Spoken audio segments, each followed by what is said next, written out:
नमस्कार।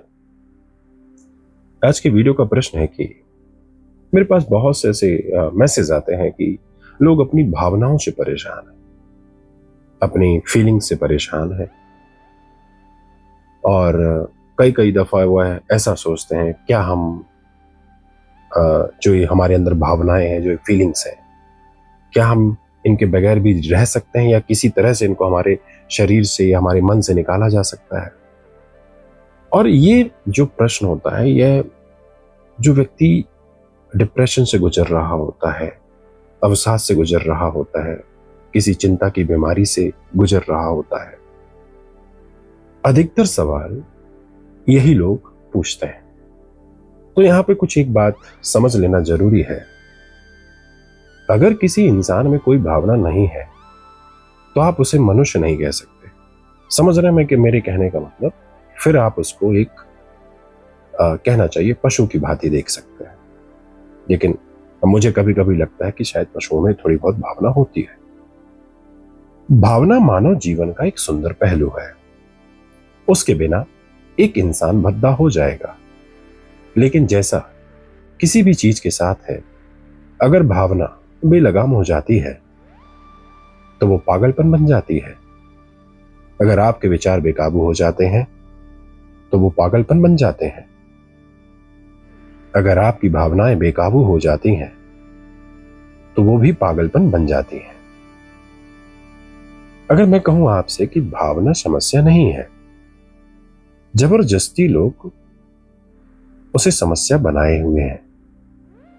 लोग भावना को समस्या की तरह इसलिए देखते हैं क्योंकि उनकी भावनाएं पीड़ादायक है। अगर उनके पास सुंदर भावनाएं होती तो क्या वे उसे समस्या कहते? अगर आप अपने भीतर आनंद, प्रेम और करुणा से भरे हैं, अगर आपकी भावनाएं उस तरह से बह रही होती और व्यक्त हो रही होती तो क्या आप उन्हें समस्या मानते? नहीं। अगर आपका शरीर बहुत अच्छी तरह और सुंदरता से काम कर रहा है तो क्या आप उसे एक समस्या मानेंगे? नहीं। अगर वह तकलीफ देता है या बीमार है, तब बैठना, खड़ा होना या सुबह के समय झुकना वाकई तकलीफ दे होगा, तो आपको लगेगा कि यह शरीर एक समस्या है। इसी तरह हो सकता है कि आप कहें कि आपको भावनाएं नहीं चाहिए क्योंकि आपने उनको एक झमेला बना लिया है।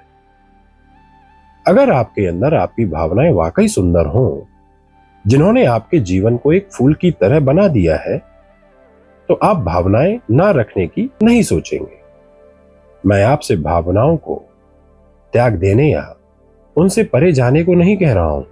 मैं बस इतना कह रहा हूं, चाहे वह आपका शरीर हो, आपका मन, आपकी भावना या आपकी ऊर्जा हो, 4 आयाम जो अभी आपके अनुभव में हो सकते हैं, पहली और सबसे महत्वपूर्ण चीज है उनको बहुत सुखद बनाना।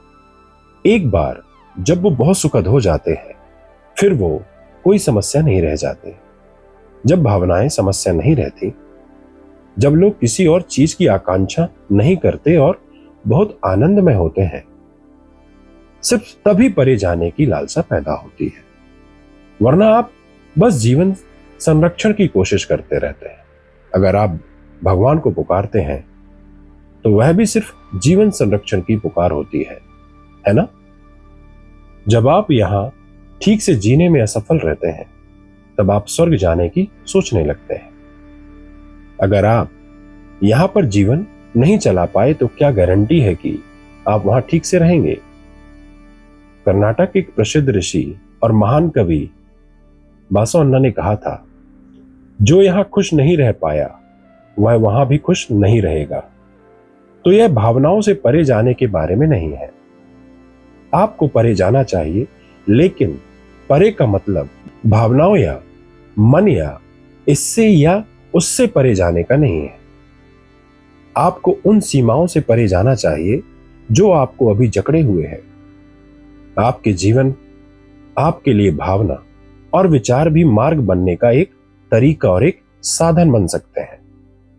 अगर आप अपनी सीमाओं से परे जाने के लिए अपने मन का उपयोग करते हैं तो हम उसे ज्ञान योग कहते हैं।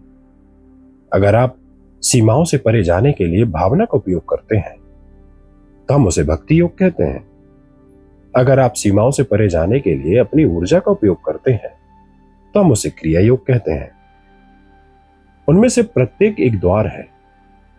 कोई द्वार आपको या तो रोक सकता है या आपको आगे जाने दे सकता है।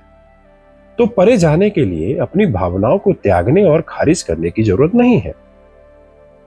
आप उसे त्याग नहीं सकते।